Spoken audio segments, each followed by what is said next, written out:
Alors, bonsoir tout le monde. Bienvenue dans le Web Journal de Radio-Québec, édition du 23 août 2026. On complète aujourd'hui la trilogie sur l'islam. On fait souvent des trilogies à Radio-Québec, vous le savez. On a fait la trilogie sur l'Iran. Il y en a eu un petit peu plus que 3. On a fait la trilogie sur la tentative d'assassinat. Il y a souvent des trilogies comme ça, on martèle un thème. Il y a eu une trilogie aussi sur Epstein en 2019, quand il s'est fait arrêter, etc., etc. Donc, on complète ça aujourd'hui et on va terminer ça sur une note d'espoir parce que je suis bien conscient que les derniers web-journaux pouvaient être préoccupants, mais il faut prendre la mesure de ce qui se passe et... Mais aujourd'hui, on va voir que tout n'est pas noir. Et donc, c'est pour ça que je parle... en fait, encore une fois, je répète que ces web-journaux, la séquence des 3 web-journaux s'inscrit dans ce qui semble être une guerre de 5e génération lancée par l'administration Trump contre une certaine version de l'islam. Soyons polis comme ça. Et... mais Trump ne peut pas le dire ouvertement, n'est-ce pas? Encore une fois, c'est toujours les deux niveaux de langage. C'est-à-dire qu'étant donné que Trump veut faire des ententes, par exemple, avec l'Arabie saoudite et bien ami avec Mohamed Ben Salman, et il essaie de régler les problèmes de la région, tu peux pas, vomir sur l'islam, là. Tu peux pas, tu peux parler de que tu es préoccupé, mais ce que tu peux faire, cependant, c'est laisser, comme avec Israël, laisser les personnes en dessous de toi faire le travail. C'est toujours ce que j'ai expliqué avec Trump, c'est-à-dire Trump a un visage, un visage diplomatique, présidentiel, rassembleurs, etc., et laisse faire le travail par les personnes en dessous. On l'a expliqué avec les 4 chevaliers de l'Apocalypse, Tucker Carlson, Marjorie Taylor Greene, Thomas Massie et c'est qui l'autre, là? Il les laisse faire le travail, comme sortir les informations sur Israël. Alors que Trump, lui, veut signer la paix. Et c'est la même chose avec cette guerre de 5e génération qui est lancée contre l'islam. On voit ce qui s'est passé à Dearborn cette semaine. Et aussi, il y a des arrestations. Il y a eu une tentative d'attentat à New York inspirée par l'État islamique, là. Est-ce que je l'ai mis ici? Je pense que oui, c'est ça. I wanted to announce the arrest of Jessica Bowie, age 35. Of Albany, New York. She's charged with 1 count of 18 U.S.C.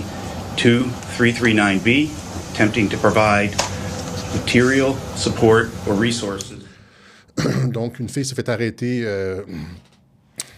en relation avec une tentative d'attentat contre la législature de l'État de New York à Albany, je pense que c'est ça. Mais encore une fois, ça se pourrait que ça aussi, ce soit genre un attentat sous faux drapeau dans le cadre d'une guerre de 5e génération. Hein? Parce que, encore une fois, c'est vision synoptique, timing et cui bono. Donc, c'est ça qui se passe. Ça arrive en même temps que tous ces motards qui sont arrivés à Dearborn, Michigan, les manifestations à Dearborn, Michigan, la prise d'assaut du conseil municipal de Dearborn, Michigan. Donc, tout ça arrive en même temps, les dénonciations politiques. Et donc, ça s'inscrit là-dedans. On va réfléchir à ça. Mais en premier, là, ça fait comme 3 fois que je souligne les incohérences dans l'islam et mon non-consentement au fait d'être remplacé par des musulmans au Canada. Et là, j'ai eu des commentaires, là, surtout sur YouTube, parce qu'on les bloque pas, on est nouveau là, et puis là, c'était Alexis est devenu un sayanim, là, je me suis converti au judaïsme, là, et puis, vous voyez ça ici, là, les haters pourront faire une photo de ça, et puis, comme avec mon petit bracelet rouge bouddhiste, là, puis faire partir avec...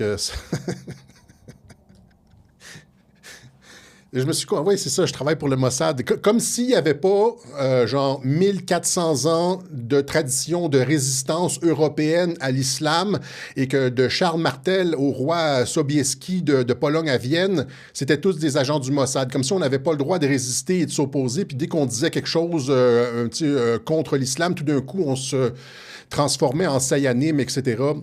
Alors, juste à ma défense, encore une fois, on va rappeler que dans tous nos web journaux, la question de la politique étrangère de Trump au Moyen-Orient est probablement, c'est le thème que j'ai le plus approfondi.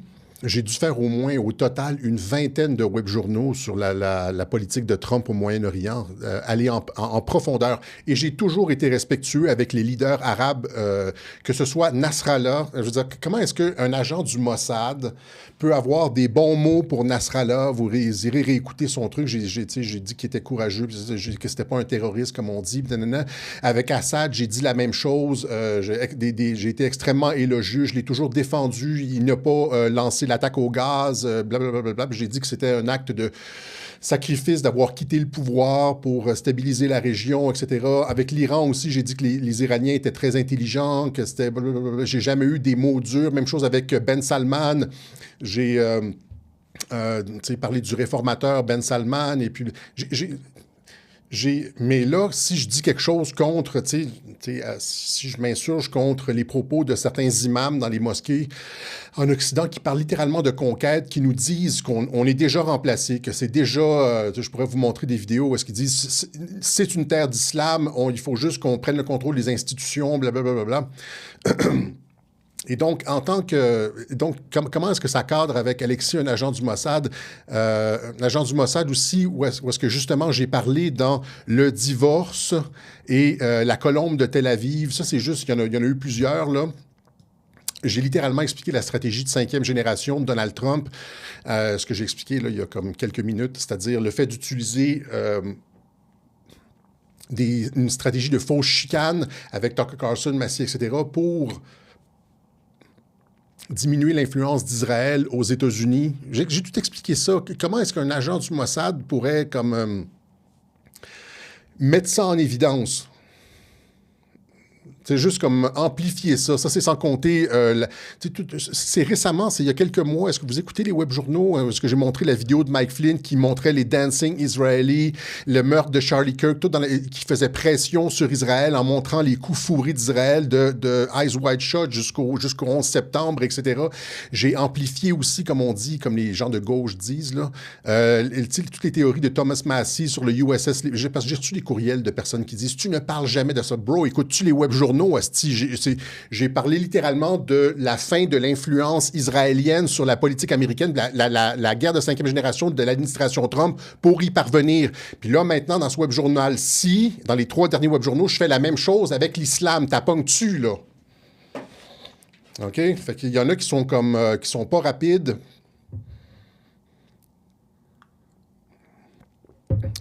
Ça leur prend... ou bien qui n'ont pas écouté.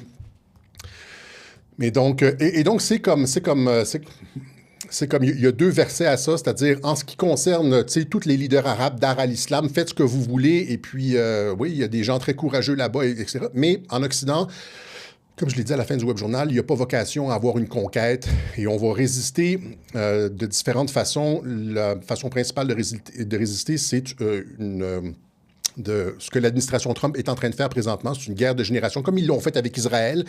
Mais là, maintenant, ils le font avec l'islam ils l'utilisent comme repoussoir dans la campagne électorale. Et je vais expliquer, dans une guerre de génération, c'est quoi aussi? Dans une guerre pour se défaire de l'influence de l'islam aux États-Unis. Par exemple, c'est politiciennes qui portent le hijab et puis qui ont la main sur le cœur avec l'islam, etc. Bro, est-ce que tu sais qu'est-ce qui est écrit dans le Coran? Sais-tu qu'est-ce qui est écrit dans le Coran? Fait que dans une guerre de 5e génération, on n'a pas besoin d'attaquer, je l'ai déjà expliqué ça, on n'a pas besoin d'attaquer l'adversaire, on a juste besoin de montrer les incohérences de leur truc. Okay? Il s'agit, dans une guerre de génération, il s'agit de déplacer la fenêtre d'Overton sur l'islam. La gauche est islamophile et traite d'islamophobes tous ceux qui ont des réticences.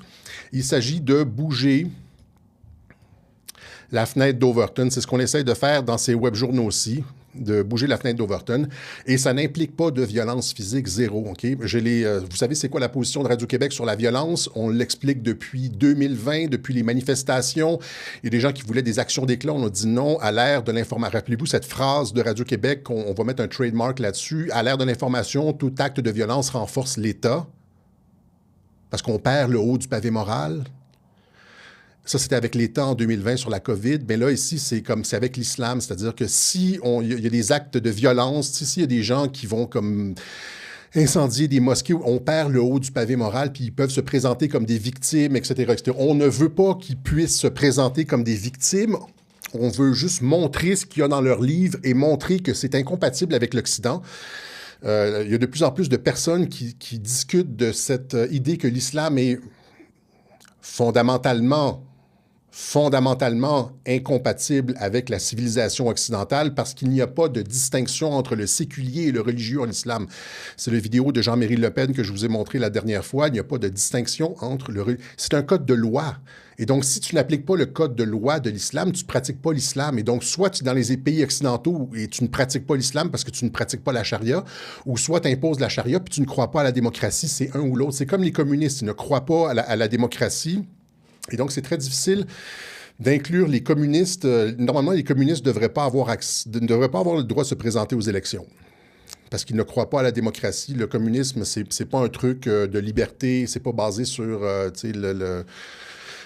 la liberté, la propriété privée, le droit de parole, etc. C'est pas ça le communisme. Et c'est la même logique avec l'islam. L'islam est incompatible avec une société séculière et est une menace à la Constitution. C'est pas moi qui le dis, ce sont les musulmans eux-mêmes. Et je salue ceux qui ont le courage d'être honnêtes, qui sont pas dans une espèce de visage de taquilla et puis dont on va infiltrer en attendant et puis éventuellement...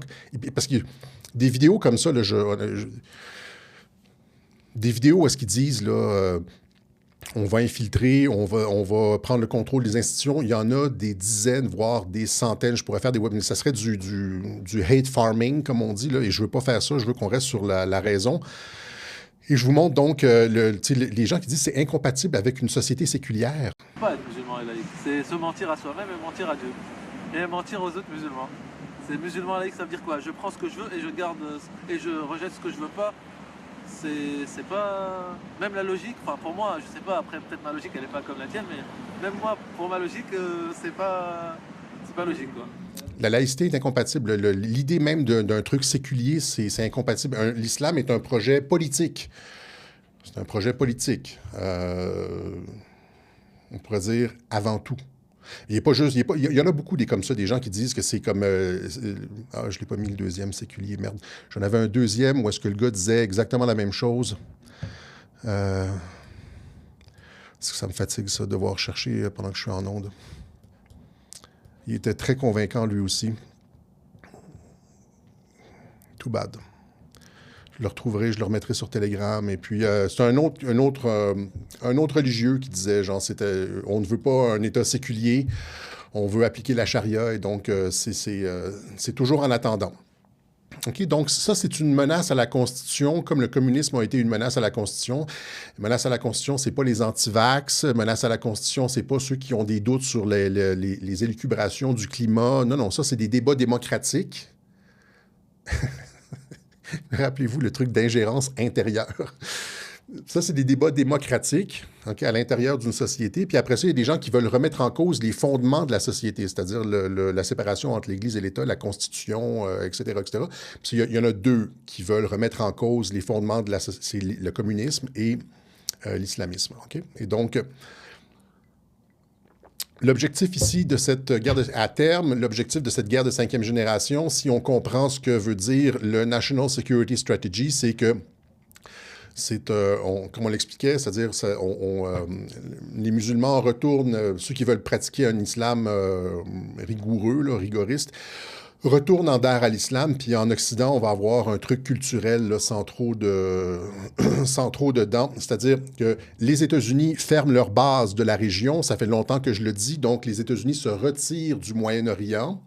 Les États-Unis se retirent de Dar al-Islam et on ferme aussi des mosquées ici. C'est-à-dire que les pays du Golfe qui ont infiltré l'Occident avec leurs imams, etc., cessent leur financement des mosquées, retirent leurs imams, etc., parce que les mosquées, ce ne sont pas juste des églises, comme le disait Katie Hopkins dans le dernier webjournal, ce sont des centres d'organisation militaire. Donc, c'est un espèce d'échange, comme avec la Russie, comme avec la zone d'influence sphère occidentale. On laisse le Venezuela aux États-Unis, alors que les États-Unis laissent l'Afghanistan à la Chine, etc., Donc, chaque région du monde ramène ses billes et c'est comme ça qu'on va avoir une paix. Ça ne veut pas dire qu'il y aura jamais de conflit. C'est pas ça, une paix. Non, quand je dis paix, là, je parle d'un système mondial stable qui n'est pas genre déstabilisé puis qui tend vers la Troisième Guerre mondiale. Là. On a l'impression qu'on, depuis un siècle, depuis la fin de la Deuxième Guerre mondiale, qu'on est toujours sur le bord de la Troisième Guerre mondiale, que ça va sauter, que c'est comme... parce que le système lui-même était instable. Okay? Il y avait la guerre froide, après ça, il y a eu le 11 septembre, etc. Puis c'est comme...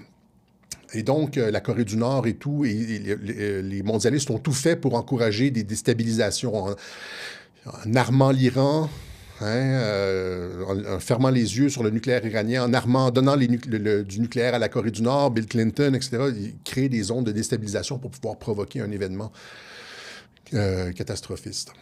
Et donc, là, ce qu'on va avoir, c'est tout le monde ramène ses billes, y compris les pays du Golfe qui vont ramener leur financement, ramener leurs imams, etc. Et c'est pour ça que je dis que l'islam est ces imams qui font le pas, qui pavanent là, en disant, genre, nous allons vous conquérir, etc., sont en territoire extrêmement glissant. Et ce que je vais expliquer dans ce webjournal-ci, cependant, je ne voudrais pas donner un faux sentiment de sécurité aux gens, là, mais c'est que la conquête de l'Occident avance sur une glace très, très, très, très mince, comme on dit au Québec.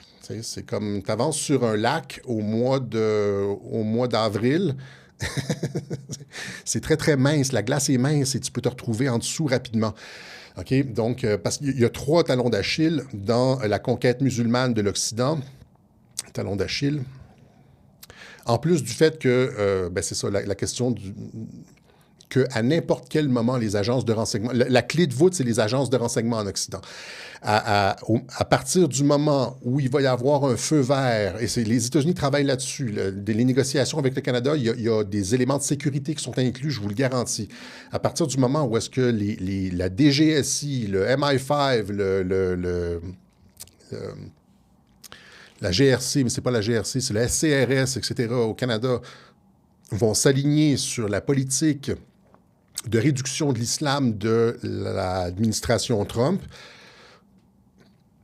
ça va être facile de renvoyer les imams, ça va être facile de déclarer tout ce qui se passe, parce que les agences de renseignement savent tout ce qui se dit dans les mosquées, et à partir du moment où est-ce que tu dis quelque chose, tu vas pouvoir te faire arrêter, etc., etc. Donc, il y a 3 talons d'Achille. Il y a le Coran lui-même, dans une guerre d'information. Si on montre ce qu'il y a dans le Coran à nos amis, il n'y aura pas d'hostie de tarte qui va se mettre un hijab comme ça, parce que ça va être scandaleux de s'associer, okay, juste en montrant c'est quoi les positions qu'ils défendent, c'est quoi leur religion. On ne s'est pas posé la question depuis... on a comme oublié de se poser la question sur l'islam. C'est quoi exactement que ça veut dire? Après ça, il y a une dépendance. Il y a une dépendance, par exemple, leurs conquêtes sont dépendantes de l'acceptation. Leur conquête, elle n'est pas... elle est dépendante de nos politiques d'immigration, elle est dépendante de la complicité des agences de renseignement, elle est dépendante d'un certain nombre de choses comme ça. Et c'est là que la guerre de 5e génération intervient. C'est-à-dire qu'ils ne sont pas... ils sont sur une glace extrêmement mince en Occident. Si les Occidentaux décident de dire non, comme ce qu'on voit aux États-Unis, eh bien, ils sont fichus. Ils n'ont aucun recours, aucun moyen, etc. Tu veux appliquer la charia, t'embarques dans l'avion, puis tu décalisses. OK? Puis c'est ça qu'ils veulent, parce qu'il n'y a pas d'islam séculier, comme ils le disent, là, tu sais. Fait que c'est... OK? Et donc, puis finalement, il y a comme la question du retard technologique et culturel. C'est pas comme si les pays musulmans étaient comme forts en l'intelligence militaire, en intelligence artificielle militaire, en guerre guerre électronique, en guerre du climat, etc. Ils sont encore avec le Kalachnikov. Là. Et puis, sont dépendants, les pays musulmans sont dépendants de la technologie militaire occidentale. À partir du moment où est-ce qu'on serre la vis, c'est terminé. Il n'y a pas de conquête, là. Je ne sais pas si vous... Juste pour ceux qui... OK? Donc, allons-y avec... c'est ça ici. Donc, juste rapidement.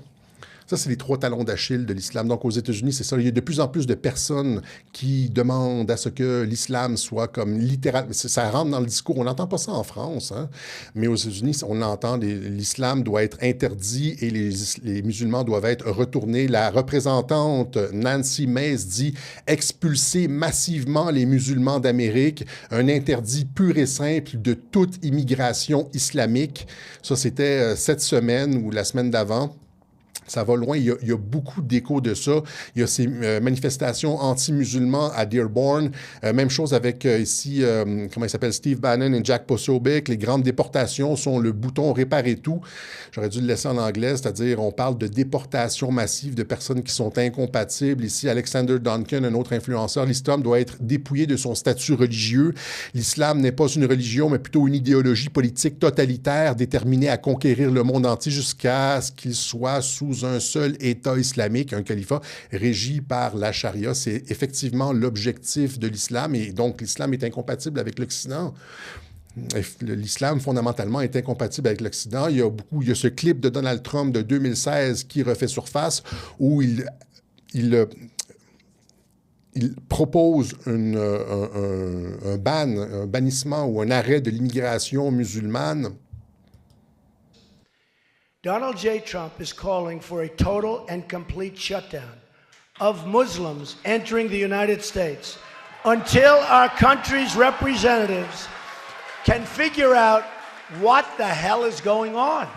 What the hell is going on? Et donc, ça prend du temps. C'est une guerre de génération, de 5e génération. Ça se prend, c'est jamais très rapide. C'est une guerre de perception. Il faut faire bouger la fenêtre d'Overton. Et depuis 2016, ils font bouger la fenêtre d'Overton sur l'islam. Il y a aussi ici, par exemple, J.D. Vance, qui, lors de la campagne de 2024, disait que le premier pays musulman qui obtiendra la bombe nucléaire sera probablement pas le Pakistan, mais l'Angleterre, un pays musulman. I was talking with a friend recently, weapon, and we were like, maybe it's Iran, maybe Pakistan already kind of counts, and then we sort of finally decided maybe it's actually the UK, since Labour just took over. Étant donné que le Parti travailliste vient de rentrer en Angleterre, c'est probablement l'Angleterre qui va devenir le premier pays musulman à obtenir la bombe nucléaire. Voilà. Ça nous amène à, comme cette idée d'incompatibilité de l'islam et de l'Occident, ça nous amène à ce que j'explique depuis 3 web-journaux, c'est-à-dire que, par exemple, l'Algérie a fait l'erreur d'accepter le Front islamique du salut dans les élections, un parti qui ne croit pas à la démocratie, un parti qui voulait à l'époque instaurer la charia. Comment tu peux inclure dans la démocratie des gens qui ne croient pas à la démocratie? Et ça nous ramène au propos de Margaret Thatcher, qui, lorsqu'elle a visité les États-Unis dans les années 80 au Congrès, disait « On ne peut pas inclure les communistes dans les élections, il faut être très dur avec les communistes parce qu'ils ne croient pas à la démocratie. » Ça s'applique maintenant à l'islam, puisqu'on est dans une alliance rouge-vert, comme je l'explique depuis plusieurs web-journaux. Margaret Thatcher. Oh, come on. Je l'ai encore... Ah, là, voilà. You can't leave democracy to the communists because they don't believe in it and they don't want it. Moreover, we should not assume that communism is safely dead and securely buried. Donc, on ne peut pas laisser les communistes se présenter aux élections puisqu'ils ne croient pas à la démocratie. Ça vaut... Dans l'Alliance rouge-vert, ce sont les mêmes... La même chose vaut pour l'islam et c'est ça. C'est ce qu'on a vu, c'est ça. Encore une fois, cette semaine, ça a été partout, là. Ces patriotes qui sont allés à Dearborn, j'avais des clips, mais encore une fois, j'ai tellement de clips, encore une fois, aujourd'hui, que je ne sais plus quoi en faire, qui sont allés se plaindre au conseil municipal en disant « Vous êtes en train d'appliquer la charia aux États-Unis, on n'est pas un pays de charia, c'est un pays qui est fondé sur les principes judéo-chrétiens. » Parce que, entre autres, il y a un an, ils ont nommé une rue à Dearborn, j'aurais dû avoir le clip, là, encore une fois, ils ont nommé une rue à Dearborn, au nom d'un gars du Hezbollah, d'un martyr du Hezbollah ou d'un leader du Hezbollah.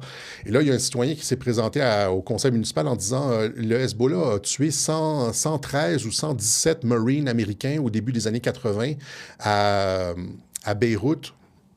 Et là, vous nommez, dans une ville américaine, vous nommez une des rues sous le nom de ce groupe-là, le Hezbollah. Et puis là, le maire lui répond sèchement, « Vous n'avez pas votre place ici, vous êtes un islamophobe » et il lui coupe le micro, etc. Donc, si aux États-Unis, là, si tu as une position patriotique et tu critiques la nomination d'une rue au nom de quelqu'un qui a tué des Américains, t'es islamophobe. Et donc ça a fait boule de neige. Puis c'est comme si le pu, comment ça se gangrène depuis ce temps-là. Puis il y a ce vidéo d'un pasteur noir qui est allé dire que, c'est ça, genre, l'islam représente moins de 1% de la nation américaine. Qu'est-ce que vous faites ici? Ça aussi, ça a beaucoup circulé. Et Trump qui a parlé, justement, Al-Sayed, encore une fois, cette semaine, dans son discours, j'aurais dû l'avoir ça aussi, qui a expliqué que et la sœur de Al-Sayed et la mère de Al-Sayed ont travaillé. La sœur d'Al-Sayed a eu des propos extrêmement durs, notamment sur elle s'est réjouie, je pense, du 11 septembre et elle s'est réjouie du 7 octobre aussi, là, l'attaque sur Israël. Et donc, ça fonctionne comme... ça fonctionne à merveille, la stratégie, c'est-à-dire tu mets Al-Sayed là, puis là, après ça, tu montres ce que sa mère qui a travaillé pour des organisations radicales, genre des trucs affiliés au Hamas et aux frères musulmans, et donc tu montres, tu le mets là, tu braques les projecteurs sur lui, puis tu dis, regarde, les démocrates sont rendus comme ça. Les démocrates, c'est... Mais ça, c'est l'ambiance là, cette semaine qu'on voit. Là. Donc, c'est ça, des patriotes qui vont au conseil municipal dire qu'ils ne veulent pas l'islam. Il y a même eu des Corans brûlés. Et tu voyais des Corans brûlés. Normalement, on ne devrait pas faire ça. C'est pas notre ligne à Radio-Québec, les Corans brûlés. Mais cependant, il faut dire que le christianisme en a pris... on n'est pas chrétien, nous, mais le christianisme en a pris pour son rhume avec le Christ, le Peace Christ, là, la photo du Christ baignant dans de l'urine. Puis ça a été exposé dans des musées. Et puis Charlie Hebdo aussi, genre dès qu'on... Dès qu'il y a eu des critiques ou des caricatures du prophète, ils se sont fait tirer, etc., etc. Et donc, ça, c'est ce qu'on appelle des provocations. Si on faisait comme un truc comme ça, par exemple, on mettait une image du prophète dans de la pisse, etc., ça serait ou on brûlerait un Coran, ça serait de la pure provocation. Mais on n'a pas besoin de ça. On a juste besoin de montrer ce qu'il y a dans l'islam, okay? Ce qu'il y a dans le Coran, puis montrer que c'est incompatible avec la civilisation occidentale. Et en tant qu'aide, vu qu'on est là, on va vous solliciter vos appuis. Hein? Radio-Québec ne peut pas fonctionner sans l'appui de ses auditeurs et on est seulement aussi fort, on a les reins aussi forts que ce que vous nous permettez d'être. Ce micro-là vous appartient, c'est vous qui le financez. Et donc, si vous avez la possibilité de nous aider, n'hésitez pas. On donne les façons de le faire à la fin du web journal et s'il y a toujours dans les commentaires la façon de nous aider. Voilà. Surtout ça fait 2 web journaux que je dis, on prend des risques. Mais c'est ça, juste Charlie Hebdo, hein, ils se sont permis une critique et puis il y a eu le massacre. Donc, je suis Charlie, éventuellement, c'est peut-être la voix de Radio-Québec. Il y aura peut-être, après ma mort, dans 2 ans, des T-shirts, là, je suis Radio-Québec, une marche à Montréal, là, je ne sais pas si on est aussi populaire que ça, mais... Mourir en martyr, c'est le rêve musulman. Et voilà. Donc, c'est ça. Aux États-Unis, c'est ce qui se passe. Donc, l'actualité de la semaine a été beaucoup marquée par cette guerre de 5e génération contre l'islam. Quand je dis, on a juste... Quand je dis la dépendance et le retard technologique, on va y aller tout de suite, question militaire, les musulmans sont essentiellement dépendants des Occidentaux pour tout ce qui est recours à la force armée. Et donc, en ce sens-là, c'est pas vraiment une menace. Je sais pas, eux autres ont dans leur tête des espèces d'idées de bédouins du 7e siècle, de djihad. Hein? C'est comme dans la mystique islamique, c'est le djihad et on va conquérir le monde, etc. Mais bro, genre, tu vas aller seulement jusqu'où on va te permettre d'aller. indépendamment de ce que dit Allah, là, OK? Parce que vous êtes gérés de A à Z par les agences de renseignement. Vos moudjahidines, djihadistes, etc., sont entraînés, financés, armés et organisés par les agences, les services secrets occidentaux. À partir du moment où est-ce qu'on retire notre appui, vous retombez au 7e siècle en termes de façon de faire la guerre. Toutes vos interventions ont été manipulées par l'Occident. Assad, Kadhafi, n'importe quoi, genre, même en Afghanistan, les Moudjahidines, Ben Laden, c'est un agent de la CIA. Vous êtes juste des agents de la CIA. Vous n'avez pas de force militaire autonome. Vous êtes, vous êtes des gars avec des lance-missiles puis des kalachnikovs au mieux. Vous n'avez pas d'avion. Aucun pays musulman qui a une technologie comme supérieure à la technologie qui est développée par les pays occidentaux, comme les avions de 5e génération, le Sukhoi 57, le F-35 et l'autre qui s'en vient, le F-50, je ne sais pas, vous n'avez aucune modification du climat, vous n'avez aucune capacité de cyberguerre, ou si vous avez des capacités de petite cyberguerre, là, ça ne durera pas longtemps contre genre une espèce de gigantesque intelligence militaire américaine, intelligence artificielle militaire américaine qui gère le Cyber Command. Vous allez aller seulement aussi loin que... Merci beaucoup, hein, il y a des gens qui font des dons. Merci à Trickland, merci à Super99. Il y en avait un autre. Merci à Saul Reitman. Merci beaucoup, les gars. Et donc, par exemple, les modifications du climat, vous n'avez rien de ça. La Chine développe maintenant des robots. C'est-à-dire que maintenant, le guerrier, le moudjahidine est totalement superficiel. C'est-à-dire, ça va être ça va être une guerre automatisée. Hein. J'ai failli faire un web journal sur le futur des conflits armés avec ce qu'on voit, ce qui se passe en Ukraine. C'est-à-dire, c'est des drones, c'est une guerre entièrement robotisée où les usines sont enterrées sous terre, comme en Iran. C'est-à-dire, les usines sont sous terre et puis ça fonctionne avec des drones et puis des robots, etc. Puis il n'y a pas de perte humaine là-dedans. Et donc, ça va être, on sent, le futur de la guerre est technologique et pas du tout humain. Et donc, des gars comme ça avec des kalachnikovs, c'est totalement inutile. Vous avez comme pratiquement pas de satellite. Puis même s'il y en a, ce que je veux dire, c'est que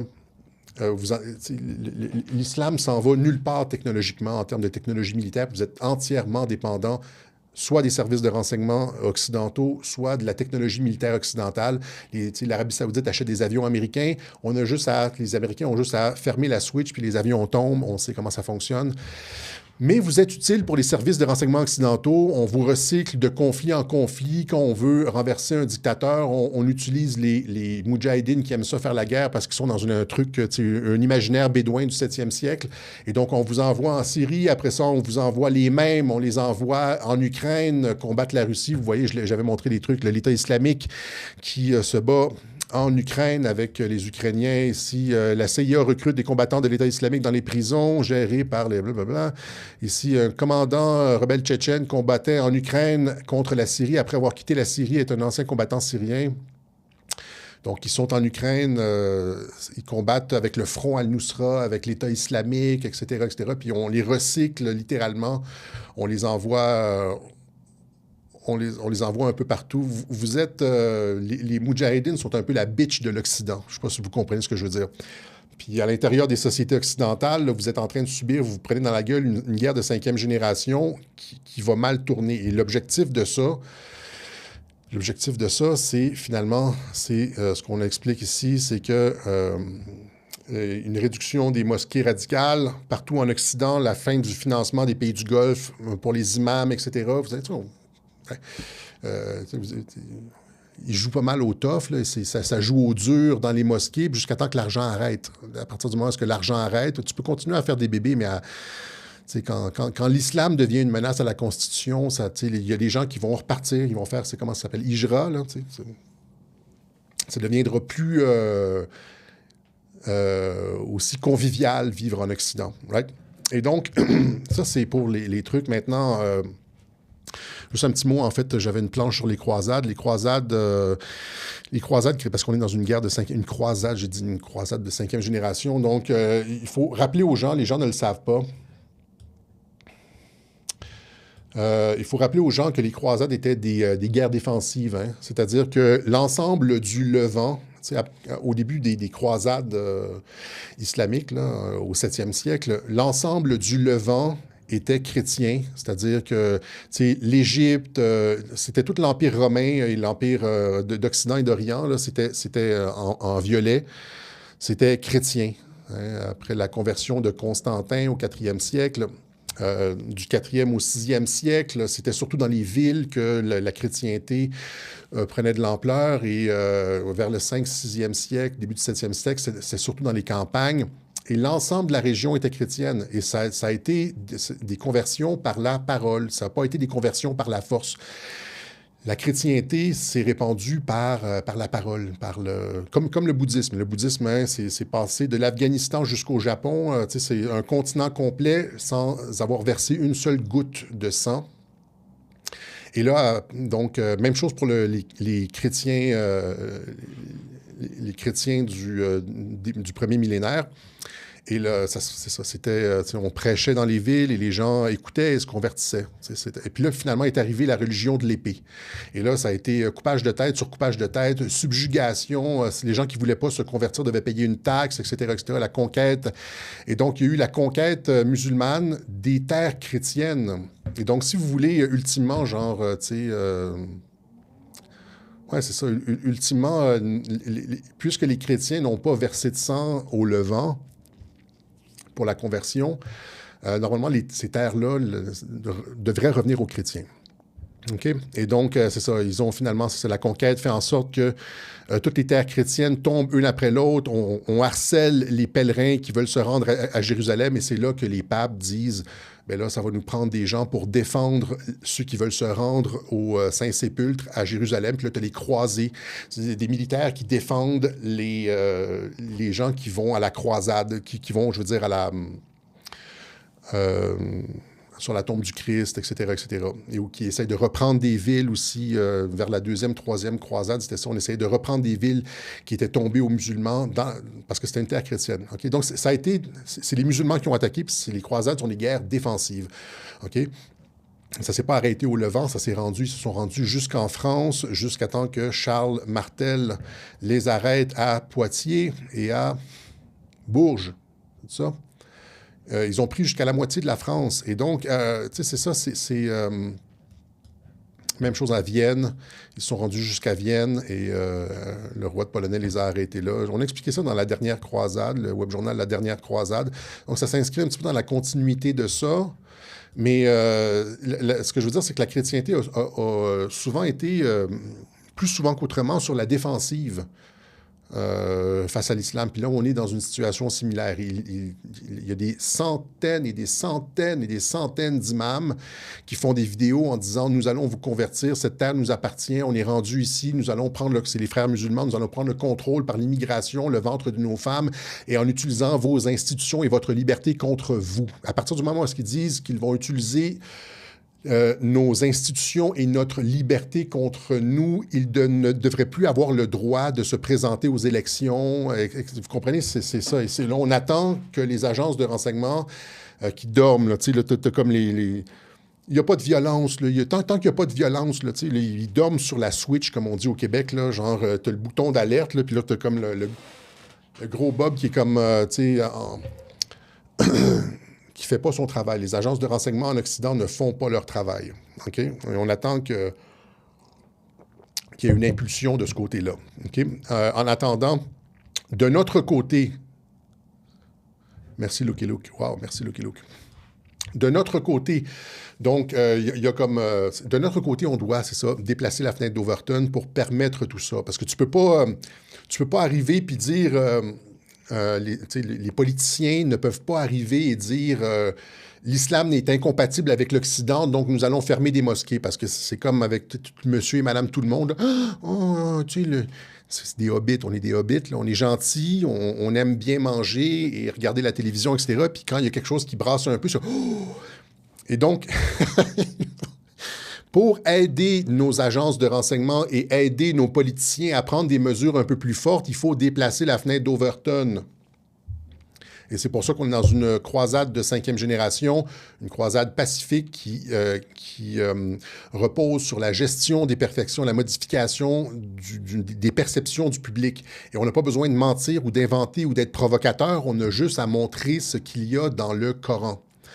Dans le Coran, on parle d'esclavage. C'est une religion qui fait le Coran lui-même. Il y a des gens qui m'ont dit « Ouais, Alexis, il y a beaucoup de choses qui se règlent si tu laisses faire les hadiths et si tu te concentres sur le Coran. » Mais non, non, oui, tu sauves pas mal de choses si tu laisses faire les hadiths. Le truc, c'est qu'il y a comme pratiquement aucun musulman qui va accepter d'ignorer les hadiths, là.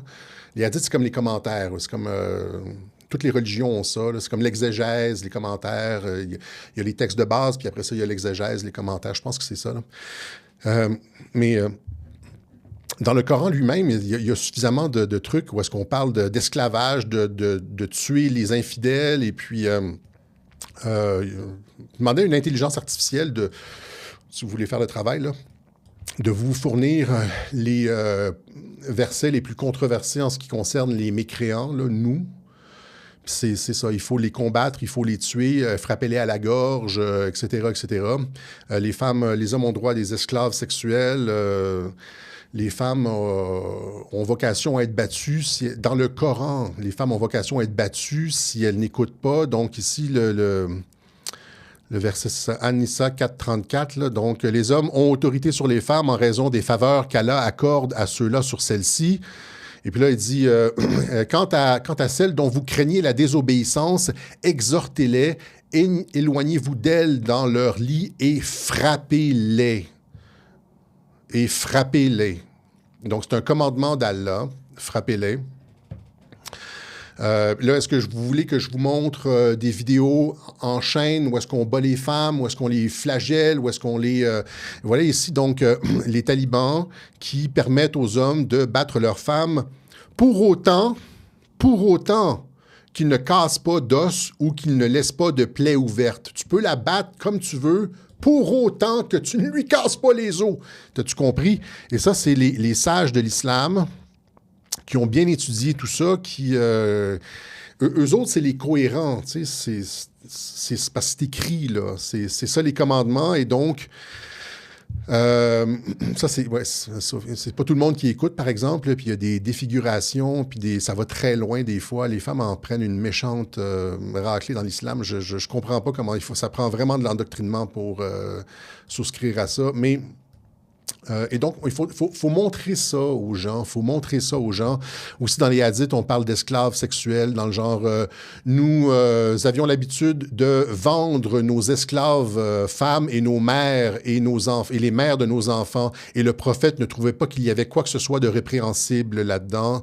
Sunan al-Majah, ça, c'est des hadiths. Le prophète, et c'est ça, c'est encore une fois d'autres sunnas qui disaient que le prophète faisait la tournée de toutes ses femmes, les 9 d'entre elles, en une seule soirée, c'est-à-dire,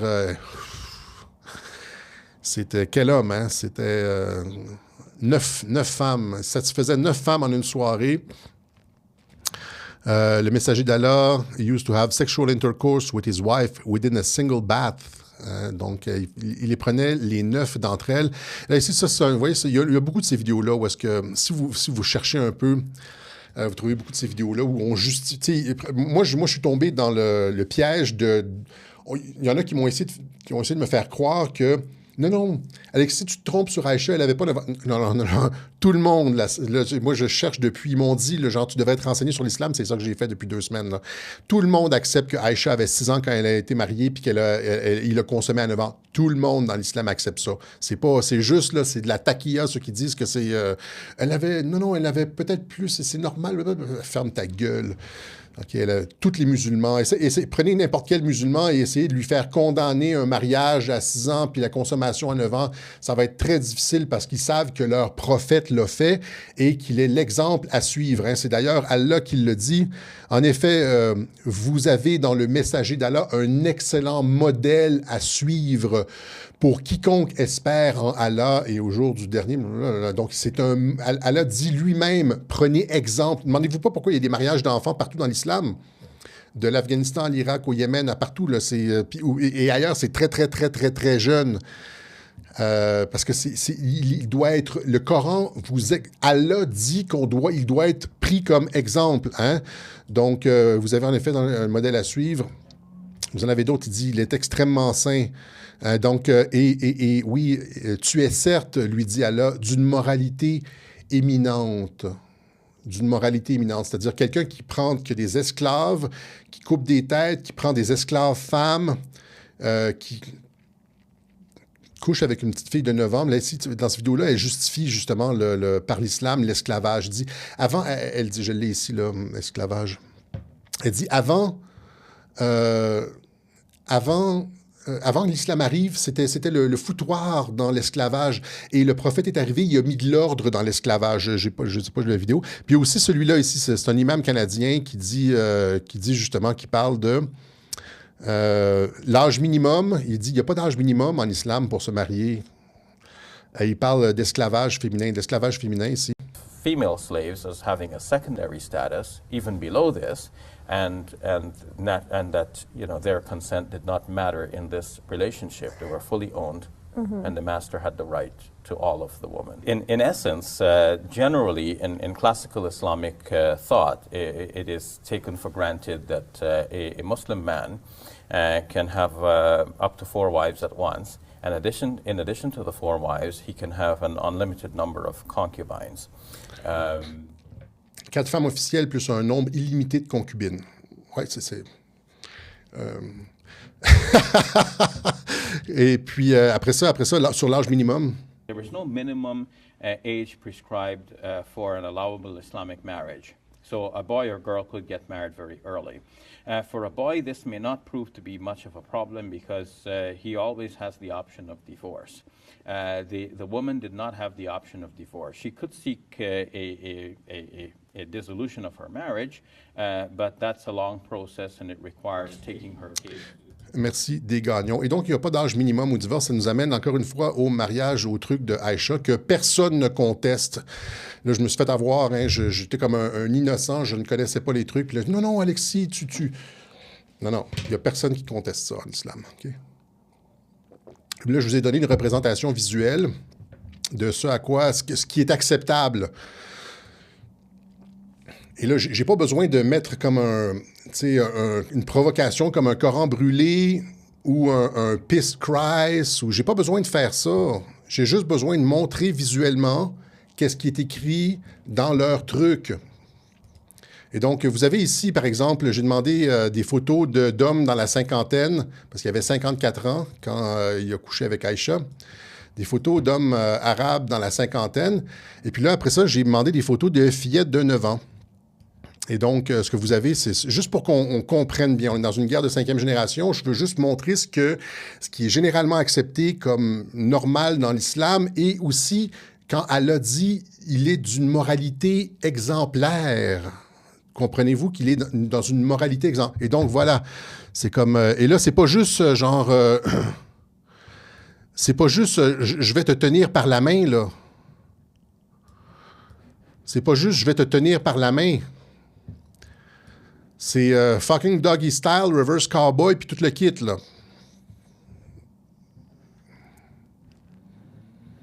OK?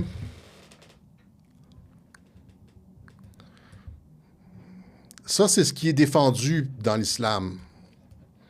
C'est permis, puis il y a des pays qui le permettent encore, 9 ans. Et là, on nous dit, il y a des gens qui nous disent, j'en ai tellement vu de vidéos, il y a des gens qui nous disent, ah oui, mais elle était, qu'est-ce que tu en sais? Là, il y a des débats, là, parce qu'il y a beaucoup de débats aux États-Unis. Il y a énormément de débats avec l'islam aux États-Unis. Si vous regardez sur YouTube, debate Aïcha ou debate Muslim contradiction, c'est les contradictions dans l'islam, etc. Il y a comme des gens qui se spécialisent là-dedans. C'est comme, il y a beaucoup de débats. Puis dans le monde francophone, il n'y a aucun débat. Il n'y a rien sur la discussion chrétien-islam ou réfutation. Il n'y a rien. C'est stupéfiant. Il y a des gens qui ont des propos, mais il n'y a pas de débat. Oh, la belle petite fille. Et là, j'ai demandé à Grok la profondeur vaginale d'un enfant de 9 ans. Parce que je vous ai dit, dans les webjournaux précédents, je vous ai dit, sa physiquement, ça ne fonctionnait pas. Grok a refusé de me répondre. Il a dit non, je ne répondrai pas à cette question. C'est la première fois que La profondeur vaginale d'un enfant de 9 ans, c'est comme mon petit doigt, là. C'est 1,5 pouce, 2 pouces maximum. Je m'excuse d'être graphique, là. Envoyer les enfants au lit, là, les cœurs, mais il faut, parce qu'il faut le faire. C'est parce qu'il faut juste prendre conscience que c'est ça qui est défendu par des centaines de millions de personnes et qu'on ouvre nos frontières et que ces gens-là viennent ici et qui violent nos filles. OK? Et ça, c'est partout sur X. Vous avez encore une fois des centaines de vidéos de ces hommes qui courent après des filles. Là, ici, ça, c'est en Allemagne. Le gars, il dit « j'ai des besoins, j'ai des besoins ». Il court à la fille, le film avec son cellulaire, elle recule, elle appelle à l'aide. Le gars, il dit « j'ai des besoins, j'ai des besoins ». Puis il y a d'autres aux États-Unis ou en Angleterre, des patriotes qui arrêtent des gars qui essaient de coucher avec des petites filles de 14 ans. Il y en a des centaines de ces vidéos-là. Il y en a des centaines.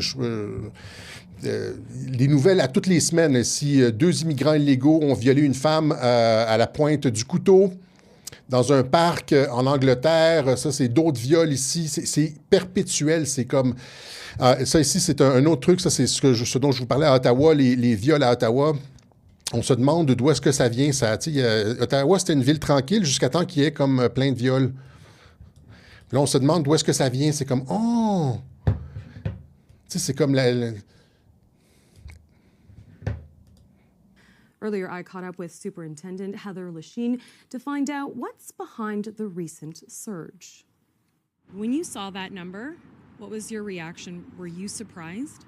Yes, I was surprised. It's a big number, so it's always shocking to see. Et c'est comme en Angleterre, c'est-à-dire qu'il ne faut surtout pas nommer l'origine ethnique des gens parce qu'on accréditerait les thèses racistes ou whatever. Là, c'est comme, ça serait du... au minimum, arrêter de les faire venir. Puis là, pensez à ces femmes-là, comme je disais, là, quand, rappelez, je vous ai montré la vidéo des passantes là, à Ceuta, dans le web journal sur Ceuta. Ces femmes-là qui font passer les migrants des bateaux entiers de bonhommes comme ça. Elles se pensent bien pensantes. Il faut, avec la compassion féminine, de l'empathie. Les pauvres petits, ils ont rien. C'est des hommes en âge militaire qui ont des besoins. J'en ai plein des vidéos où est-ce qu'il dit... Il y en a un autre, là, c'est comme... il dit « I need it ». Puis là, il dit « I need to fuck ». Est-ce que je le mets? En tout cas, non, on ne le mettra pas. Ils sont directs comme ça. Le gars, il a le micro, puis il dit « I need to fuck ». C'est des Noirs, là, puis ils sont... Et donc, parce que si une femme n'a pas ses cheveux couverts, elle est... disponible sexuellement. Tu comprends qu'elle est disponible sexuellement. Il y a des versets où est-ce qu'on dit que la femme doit se couvrir les cheveux. Je ne sais pas où est-ce que je l'ai mis. Où est-ce qu'on dit d'égorger les mécréants, etc. etc. Il y a beaucoup il y a des Maghrébins qui voient bien que ce n'est pas une... C'est de l'endoctrinement pur et simple et ça n'a rien à voir avec la bonté de quelqu'un. C'est-à-dire que tu as quelqu'un qui couche avec des petites filles.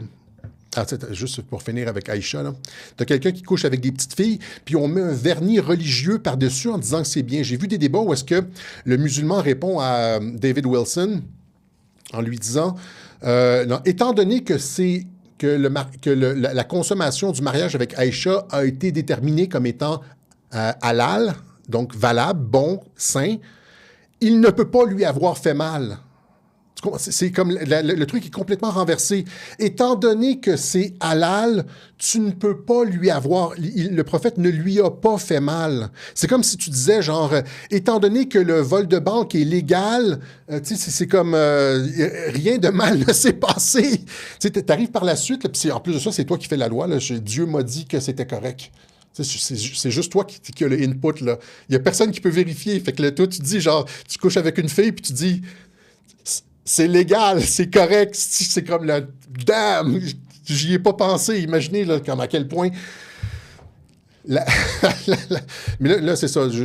C'est vraiment pas drôle, cette histoire-là. Puis là, j'ai demandé à Grok, j'ai dit, est-ce que ça peut causer des dommages physiques? Puis là, il dit, oui, les relations sexuelles avec une fille de 9 ans causent des dommages physiques. Une fille de 9 ans est prépubère. Son corps n'est pas développé pour des rapports pénétrants. Là, il y a des femmes, même dans l'islam, qui disent « Qu'est-ce que tu sais qu'elle n'était pas prépubère, etc. » Qu'elle était prépubère, elle avait peut-être sa puberté à 9 ans. C'est bro, non, là, gentil. Comme il y a une chance sur 1 million, puis c'est comme même si elle avait une goutte de sang qui était tombée à 9 ans, physiquement, ça fonctionne pas, crise de tarte. Et là, donc, la médecine moderne est claire à ce sujet. Cela comporte des risques de déchirure, de blessures, d'infections, de dommages à long terme aux tissus en développement. Les dommages psychologiques sont également bien documentés. Ce n'est pas une question d'opinion ou de relativisme culturel. C'est de la biologie du développement et de la pédiatrie de base. Ça ne fonctionne pas, crise de vieux pervers. Là, je parle à lui ici. Là, ça ne fonctionne pas. Tu comprends-tu? Ça, tu peux juste la déchirer puis lui faire mal. Puis c'est pas halal parce que tu le dis. Ça peut pas être halal parce que tu le dis. OK? Là, c'est ça, comme je dis, il y a beaucoup de personnes qui se rendent compte des incohérences à la chaîne dans l'islam. Je vais vous montrer quelques vidéos de, ici, Jack le Fou, que j'ai vu, que je vous ai présenté dans le dernier webjournal. Je vous ai montré un clip de lui, puis je suis retombé sur ses vidéos en faisant des recherches sur YouTube, et il est excellent dans son analyse, hein, et il est toujours posé, il est pas comme moi. Moi, je m'excite des fois, là, surtout que il y a l'immigration, généralement, je suis comme crinqué, mais il est très posé, Jack le Fou, et il a tout lu. Il a lu le Coran, il a lu les hadiths, il est capable de tout réciter, puis il montre toutes les contradictions. Je vous montre 1 ou 2 vidéos de ce gars-là. Jack le Fou, il est passé à Stéphane Bureau, l'émission Contact de Stéphane Bureau, le journaliste Stéphane Bureau. Donc, est-ce que c'est celui-là ici? Tout le monde entend. C'est quoi la charia? C'est le mariage des petites filles. C'est l'esclavagisme. C'est la polygamie. C'est la violence conjugale légalisée. Et je peux continuer comme ça pendant longtemps. Et je peux sourcer, mais vraiment sourcer au détail. C'est-à-dire, je donne le verset, je donne son interprétation, je donne le hadith, je donne le consensus. 51-33, 51-34. Je donne tout. C'est ça que tu vas appliquer. Pédophilie. Oui, la pédocriminalité. Ça légalise la pédocriminalité. C'est le verset 65-4 qui légalise tout simplement le mariage des petites filles. Ça veut dire, d'après Allah, dans l'islam sunnite, n'importe quel musulman de 50 ans peut épouser une fillette de 6 ans. C'est pour ça que la difficulté principale dans l'islam, c'est que, étant donné que c'est le mot, la parole de Dieu, tu ne peux pas la changer. Fait qu'ils sont pris dans un mindset du 7e siècle, puis ils sont pas capables de bouger, là. C'est parce que c'est la parole de Dieu. On peut reprocher à telle civilisation, tu sais, d'avoir fait ci, d'avoir fait ça, tu sais, les chrétiens en Europe, oui, ils mariaient jeunes aussi, on en a parlé la dernière fois, mais c'était pas la parole de Dieu. Jésus-Christ a jamais dit... je n'ai jamais dit de couper des têtes, de l'esclavage sexuel, etc. Il n'a jamais dit, tu sais, mariez-vous très, très jeune, petite fillette, etc. Là, et donc, les coutumes, il y a un élément culturel là-dedans qui peut évoluer. Dans l'islam, ça ne peut pas évoluer parce que c'est le mindset du 7e siècle qui est gravé comme une parole divine. C'est la culture du 7e siècle en Arabie qui est présenté comme le mot de Dieu. Et donc, c'est pour ça qu'ils sont comme en retard sur tout. Ils sont complètement décalés, en retard sur tout. Puis qu'ils ne développeront jamais d'intelligence artificielle, à moins que Trump réussisse à sauver l'islam, tu sais, dans son discours de Riyad, c'est-à-dire avec la paix dans la région, puis l'emphase sur le développement économique et la science, qui est comme un renouveau. Il pourrait y avoir un renouveau de l'islam si on laisse faire les mosquées partout, puis la conquête, puis on se concentre sur Dar al-Islam, dans une perspective de paix et de développement. Ça serait sauver l'islam, littéralement. Mais, donc, en tout cas, je dis ça, mais il n'y a pas seulement ça. Il dit, tu sais, il parle, par exemple, de la bonne société. Est-ce que l'islam produit une bonne société? On juge un arbre à ses fruits. Oubliez tout ce qui est écrit dans le Coran, là. Oubliez ce qui est écrit dans la Bible, oubliez ce qui est écrit dans les textes bouddhistes, etc. Là, c'est sujet à interprétation, etc. Regardez les fruits. Est-ce qu'il y a une société, quand l'islam arrive dans une société, est-ce qu'une société est grandie par l'islam?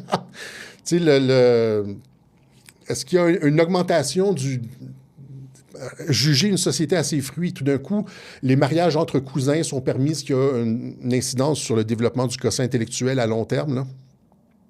Les mariages entre cousins sont permis dans l'islam, ne sont pas permis dans le christianisme. Et donc, ça a une incidence là, sur 50 générations de mariages entre cousins, là, c'est-à-dire des mariages consanguins. Il y a une incidence sur le quotient intellectuel. C'est encore une fois un débat d'Andrew Wilson qui est excellent là-dessus. Mais, et c'est peut-être pour ça aussi que la plupart du temps, on est juste capable de nous pointer à un mathématicien du 11e siècle là, comme pour une invention qui est issue de cette région. Mais juger un arbre à ses fruits, oublier les textes, juger un arbre à ses fruits, c'est pas reluisant de ce côté-là. Je vous montre ce qu'il dit sur la bonne société, Jack Le Fou. T'as jamais été musulman, Jacques? J'ai jamais été musulman. Ok. Mais je connais beaucoup de personnes qui étaient musulmans et qui ont quitté l'islam. Pourquoi ils ont quitté l'islam, Jacques? Parce qu'ils se sont rendus compte qu'on leur a menti. Mais Toutes les religions, c'est des mensonges. Comment ils s'en sont rendus compte? En se disant qu'une personne de 50 ans ne peut pas se marier avec une femme de 6 ans? Comme ça, ils s'en sont rendus compte? Non, parce qu'une parole parfaite, une parole divine, qui a la prétention d'être parfaite et qu'on peut appliquer pour avoir une belle vie, une bonne société, c'est ça une parole parfaite. Quand on l'applique, on a une bonne société. Je suis désolé, mais si on applique la parole d'Allah, on n'a pas une bonne société. On a une société qui permet la pédocriminalité. C'est pas une bonne société. Et je t'ai pris juste cet exemple-là. Il y a 1 milliard d'exemples que je peux prendre. En fait, je vais te dire. Parce que même une société qui permet l'esclavage, c'est pas une bonne société. Une société qui permet la violence conjugale, c'est pas une bonne société. Etc., etc., etc. C'est pas juste ça. Là, après ça, sur les contradictions dans le Coran. Le Coran est censé, étant donné que c'est la parole de Dieu, il est censé avoir aucune contradiction dans le Coran. Or, c'est truffé de contradictions, de versets qui s'annulent les uns les autres, de trucs. Par exemple, le Coran dit comment est-ce que Jésus peut être le fils de Dieu puisque Dieu n'a pas de femme? Bro, genre, comme, ça a l'air que tu comprends pas le concept de la Trinité, là, le concept de fils de Dieu, même. C'est celui-là, comme il n'a pas de femme, etc. Il y en a d'autres sur la Trinité aussi. Clairement, ça me revient pas, là, mais clairement, Allah qui parle ne comprend pas les concepts qui sont évoqués. Il y a plein de contradictions comme ça dans l'islam, et je vous montre un dernier vidéo de Jack Le Fou sur les contradictions dans l'islam. Et c'est censé être une parole finale sans contradiction. Dans l'islam, dans le Coran lui-même, Allah dit, comme preuve que son livre, donc le Coran, est divin, il dit, s'il pense que le Coran n'est pas divin, qu'il cherche des contradictions. C'est Allah qui le dit. Si le Coran n'est pas divin, cherchez des contradictions. Vous allez point en trouver. Bon, je paraphrase le verset. Je le connais pas par cœur, mais en gros, c'est ça. S'il y a des contradictions, eh ben, dites-les. C'est la preuve que le Coran est divin. Il y a une science dans l'islam sunnite qui s'appelle l'abrogé-abrogeant. An-nasakh wal-mansoukh. C'est une science qui explique pourquoi il y a des versets qui se contredisent. Ou justifier des versets qui se contredisent. On a d'un côté, vraiment, d'un côté, le Coran qui dit la preuve que ce livre est divin, il vient d'Allah, il vient de Dieu, c'est qu'il n'y a pas de contradiction. Et de l'autre, on a toute une science, vraiment toute une science qui va essayer de nous expliquer quel verset prendre quand il y a deux versets qui se contredisent. C'est l'ultime contradiction. C'est-à-dire, tu dis qu'il n'y a pas de contradiction, puis après ça, c'est plein de contradictions, une science des contradictions. Okay, et donc, vous avez ici d'autres personnes qui quittent l'islam parce qu'ils se rendent compte que ça ne tient pas la route au 21e siècle. Encore une fois, c'est un truc bédouin du 7e siècle, c'est des bédouineries, on pourrait dire, et ça ne tient pas la route au 20e siècle. Ici, Majid, quelqu'un le mentionnait dans les commentaires, Majid Oukacha, il a écrit plusieurs livres, dont celui-là ici. Sans contradiction et erreur scientifique dans le Coran, c'est impossible parce que c'est la parole de Dieu, et aussi ex-musulman, guide de survie. Et oui, c'est guide de survie parce qu'il est interdit de quitter l'islam. Je pense que c'est la peine de mort. Si on quitte l'islam, c'est la peine de mort. Mais il y a beaucoup de personnes qui, encore une fois, il y a beaucoup de vidéos de personnes qui quittent l'islam et on doit encourager ça et on doit les accueillir les bras ouverts. Et ici, vous voyez, Adex Alia, je vous avais montré la vidéo d'elle dans le dernier Web Journal qui parlait justement d'endoctrinement dans l'islam. Tu sais, l'endoctrinement, c'est ça, là. C'est comme, ils ne voient pas les contradictions parce qu'ils sont endoctrinés.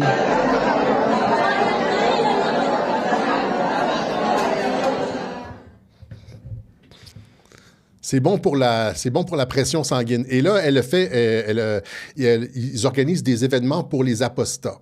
Tu vois, parce que tu peux te sentir seul quand tu quittes l'islam, etc. Et donc, vous la voyez ici. Donc, je suis une ex-musulmane et j'ai milité depuis 3 ans pour le droit de croire, de ne pas croire et de quitter une religion. Dans 57 États d'organisation de la coopération islamique, l'apostasie est punie, quitter l'islam et s'afficher publiquement. Nanana. Et donc, en plus d'être très belle, elle organisait un événement hier, je pense que c'était le 21 ou le 22, le 22 août, que j'ai relayé sur X, là, à Place de la République, je pense. Et donc, suivez-la si vous êtes d'origine maghrébine, et puis suivez-la, je veux dire... soyez attentifs à ces initiatives de personnes qui quittent l'islam, etc. Et vous voyez ici, ils sont obligés de se cacher le visage. L'apostasie n'est pas un crime, c'est un droit. Hein? Imaginez ça, une religion qui dit « tu n'as pas la liberté de penser, tu es endoctriné, tu n'as pas la liberté de penser, si tu quittes, c'est la mort ». OK, donc, et elle a été repartagée par Lara Logan. Si vous connaissez Lara Logan, la journaliste de CBS. Donc, Islam is a political system, not a religion. De plus en plus de personnes aux États-Unis disent que l'islam est un système politique, c'est un système de droit, essentiellement, c'est du droit. C'est du droit avec un vernis religieux. Et donc, ça ne devrait pas être catégorisé nécessairement comme une religion, etc., etc. Ça, c'est son compte X ici. Donc, ici, Majid Oukacha, plusieurs vidéos sur YouTube. Elle aussi, donc, comment elle s'appelle? C'est Adelaxia. Adelaxia FR, et il y en a d'autres aussi, là, des blogueurs musulmans anglais, avec un TikToker avec 100 000 followers qui a comparé la vie de Jésus et la vie de Mahomet.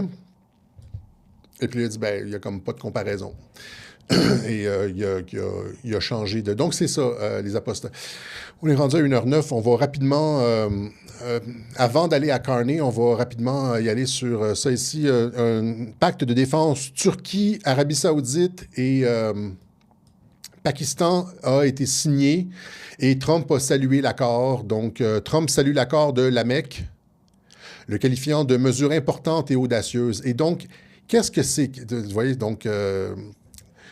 pacte de défense. Et donc, qu'est-ce que ça veut dire, ça? L'ordre établi au Moyen-Orient sous l'égide des États-Unis est révolu, nous dit le Council on Foreign Relations. L'accord de la Mecque le prouve. C'est, encore une fois, exactement ce que veulent les États-Unis. Ils veulent quitter la région. Et là, qu'est-ce que tu fais si tu veux quitter la région? Tu autonomises la région. Tu crées des accords d'Abraham où est-ce que tu stabilises les voisins, Israël et ses voisins. Tu détruis le Hamas, qui était le dernier caillou dans la bottine pour la paix, parce qu'ils ont refusé de déposer les armes, comme l'a demandé Mahmoud Abbas de l'autorité palestinienne, la Ligue des pays arabes. Tout le monde leur a demandé de déposer les armes. Ils n'ont pas voulu. Finalement, ça a pris une guerre et là, ils ont dit qu'ils allaient désarmer. J'ai montré ça dans les web journaux. Donc, on s'en va vers la paix dans la région et donc une normalisation des relations avec Israël, mais aussi des pactes de défense. Et donc, plus besoin des États-Unis s'il y a des pactes de défense entre les pays. Puis le Pakistan, c'est un pays nucléaire. Et donc, encore une fois, c'est rigolo. Vous voyez ici, donc, Pakistan, excellente relation avec Mike Pence, qui ont choisi, pour les négociations avec l'Iran, ils ont choisi le Pakistan comme médiateur. Et je pense, rappelez-vous, est-ce que c'est le Pakistan qui avait nommé Trump pour le prix Nobel? Donc, excellente relation avec le Pakistan. C'est ça. Et là, ici, on se demande qu'est-ce qui va se passer avec le grand Israël? Le Pakistan est en pacte de défense avec l'Arabie saoudite et donc il n'y aura pas de Grand Israël, malheureusement.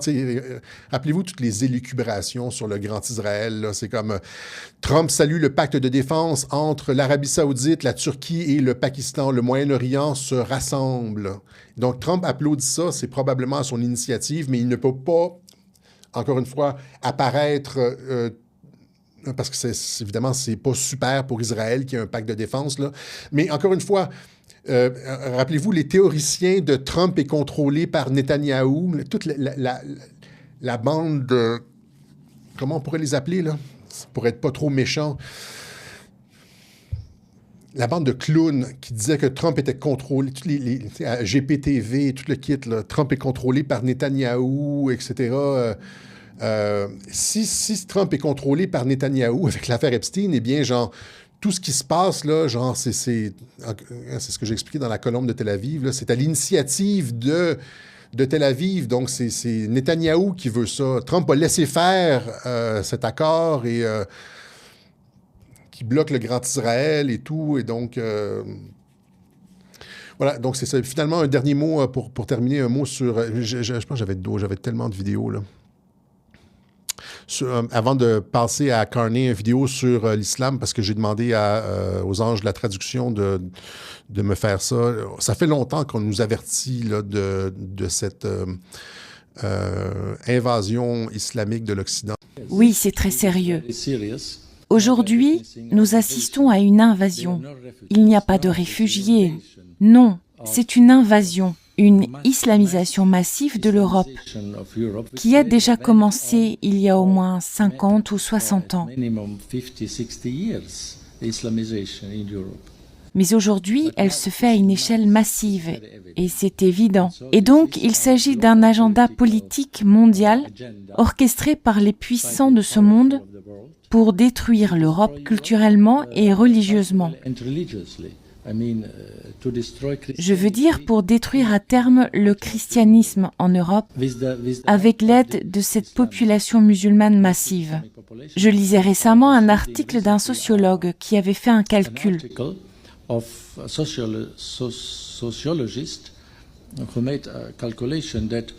Peut-être que dans 30 ou 40 ans, si la situation continue comme aujourd'hui, la majorité de la population européenne sera musulmane. L'Europe sera musulmane si cela continue, parce que les Européens n'ont presque pas d'enfants, 1 ou 2, tandis que les musulmans en ont 5, 6, voire 10. Et donc il suffit de faire les calculs pour voir qu'ils deviendront majoritaires. Voilà, c'est pour ça qu'on a besoin d'une guerre de 5e génération pour arrêter ça. Puis il y a aussi des trucs qu'on doit faire en tant qu'il y a un regard critique qu'on doit avoir envers notre propre culture. Qu'est-ce qui a fait en sorte qu'on a arrêté d'avoir des enfants? Et Elon Musk a partagé un graphique sur X qui montrait que à partir du 2e siècle ou du 3e siècle, 100-200, là, les Romains ont commencé à avoir beaucoup moins d'enfants. Et là, ils ont été obligés de faire rentrer les barbares dans l'armée, même des cultures étrangères dans l'armée, des esclaves, etc. Et éventuellement, c'est ce qui a provoqué la chute de Rome. On voit clairement la courbe, la fin de la natalité romaine, et puis là, comme un siècle plus tard, la fin de la chute de Rome. Mais c'est ça, la société présentement, et c'est très difficile d'avoir des enfants dans la société présentement. Il y a comme les hommes et les femmes sont à couteau tiré. Les lois maritales sont très désavantageuses pour les hommes. Il y a tout le truc... c'est ça. En tout cas, je ne veux pas rentrer là-dedans aujourd'hui, mais on est écrasé financièrement, de sorte qu'on n'a pas envie on n'a pas les moyens d'avoir des enfants. Il y a une culture hédoniste et tout, et tout, et tout. Donc, l'islam nous présente un miroir, c'est-à-dire, eux ont une société où est-ce que les rapports hommes-femmes sont comme, du 7e siècle, mais qui sont comme extrêmement stables. Et puis, finalement, est-ce que les valeurs qu'on a mis de l'avant sont viables? On pourrait s'en sortir par l'automatisation, l'intelligence artificielle, etc. Mais il faut aussi regarder qu'est-ce qui va mal dans notre société au niveau de la natalité des relations hommes-femmes, parce que c'est le noyau. C'est là que ça commence.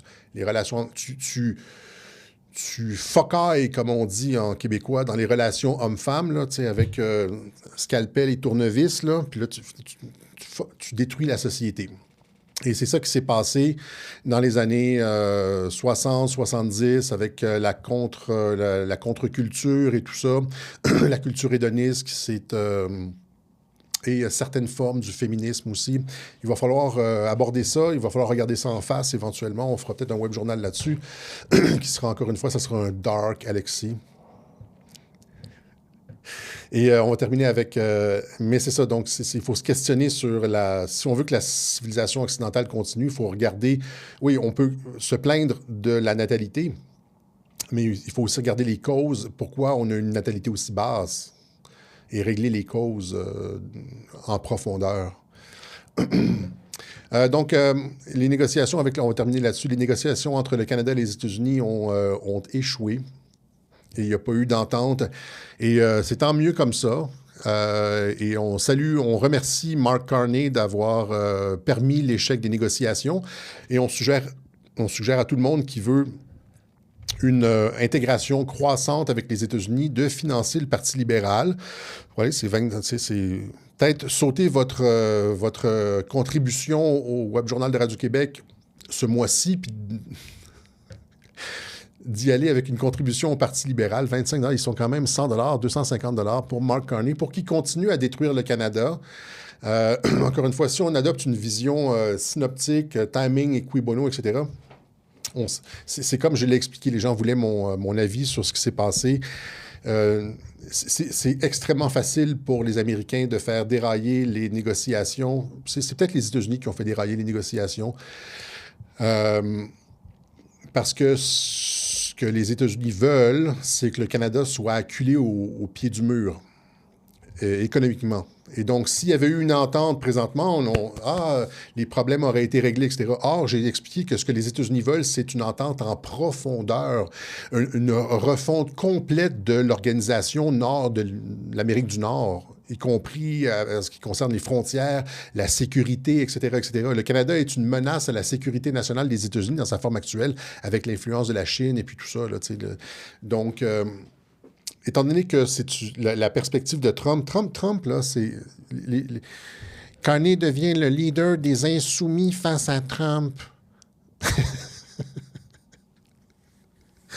Les gens pensent que c'est au sujet des produits laitiers. Là. Les Américains veulent la gestion de l'offre. Pensez-vous que Trump est devenu président des États-Unis avec une petite mentalité comme ça? Le gars, c'est un mégalomane. Okay? Il veut refaire complètement, il faut lire encore une fois, le National Security Strategy. C'est l'hémisphère occidental et le Canada, c'est la frontière avec les États-Unis. Il veut l'accès au Grand Nord, au pôle. Pensez pas aux produits laitiers, là. Pensez stratégie, pensez stratégique, là. Pensez global, pensez dôme d'or, le Golden Dome, Arctique, commerce au 21e siècle, le contournement, l'Europe va comme avoir de moins en moins de routes commerciales, puis on va passer plus par l'Arctique avec la Chine et la Russie. On a besoin du... Et tant que ça ne sera pas réglé, les négociations commerciales ne se régleront pas. Il va toujours avoir une petite excuse, là, genre... Et là, il se braque. Là, il se braque. Nous sommes maîtres chez nous. Mais c'est son travail de faire ça. C'est son travail de radicaliser. Et les gens applaudissent. Carney se tient debout. Et c'est ça, c'est que plus on se raidit face aux États-Unis, plus on perd, plus nos entreprises quittent, plus ça devient difficile économiquement. La petite fréchette, elle annonce des mesures d'aide aux entreprises, c'est-à-dire on s'endette pour compenser, pour maintenir le bateau à flot, on s'endette. Tu vois, c'est comme... plus ça avance, moins c'est tenable et plus le deal va être... l'entente va être complètement englobante et en profondeur. Tu veux pas une entente sur les produits laitiers. Tu veux que le Canada ait plus le choix que d'accepter l'ouverture des frontières et l'espace Schengen. OK? Et c'est exactement l'espace Schengen en Europe, là, c'est la libre circulation des personnes à l'intérieur de l'Union européenne. C'est-à-dire qu'il n'y a pas de frontières à l'intérieur de l'Union européenne. C'est probablement ce qui va se passer entre le Canada et les États-Unis. La frontière va sauter. Ça va être des pays souverains. Je l'ai expliqué, ça. C'est ce que j'ai expliqué, l'espace Schengen. C'est probablement ce qui va se passer entre le Canada et les États-Unis. Mais c'est ça, il faut penser en termes de géopolitique mondiale dans la relation Canada et les États-Unis. Et là, vous allez voir que tout ce qui se passe avec Carney prend son sens. Pourquoi les négociations échouent. C'est pas sur les étiquettes sur le beurre, là, c'est pas ça du tout. C'est un truc à long terme pour la stratégie, le développement des États-Unis au 21e siècle, au 22e siècle et peut-être même plus loin. Okay? Et si vous prenez ça comme la finalité de Trump en perspective, tout ce qui se passe devient cohérent. L'échec des négociations, parce que ce n'était pas des négociations commerciales. C'était des négociations sur la stratégie. Et là, il y a aussi Kevin O'Leary, qui était candidat à la course au leadership conservateur, qui est très près des Américains et de Donald Trump. Il va à Mar-a-Lago de façon assez régulière, qui explique...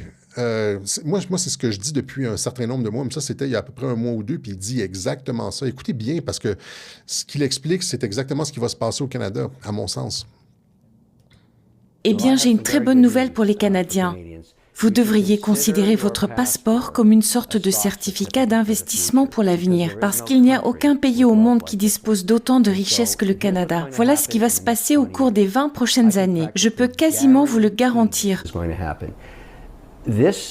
Ce conflit, cette querelle avec notre plus grand voisin du Sud va finir par disparaître pour des raisons économiques. D'une manière ou d'une autre, nous allons rapprocher, voire intégrer nos deux économies, sans pour autant remettre en cause notre souveraineté. Les Canadiens resteront Canadiens, les Américains resteront Américains, et à terme, il pourrait y avoir un passeport de type européen que chacun pourrait obtenir. Nous allons réduire, régler, puis supprimer complètement les droits de douane sur toutes les marchandises qui traversent cette frontière, afin de créer une économie suffisamment puissante pour consacrer 5% de son PIB à sa défense face à la Chine. Parce que la Chine a un plan. Elle veut devenir la première puissance économique mondiale. Nous devons rester en tête avec notre conception de la... OK. Donc, pas de 51e État. Les pays vont rester souverains, mais il n'y aura pas de frontières et ça va être une économie complètement intégrée. OK? Donc, c'est essentiellement là, ce que j'explique depuis 1 an et demi à Radio-Québec, en espérant qu'il ait raison.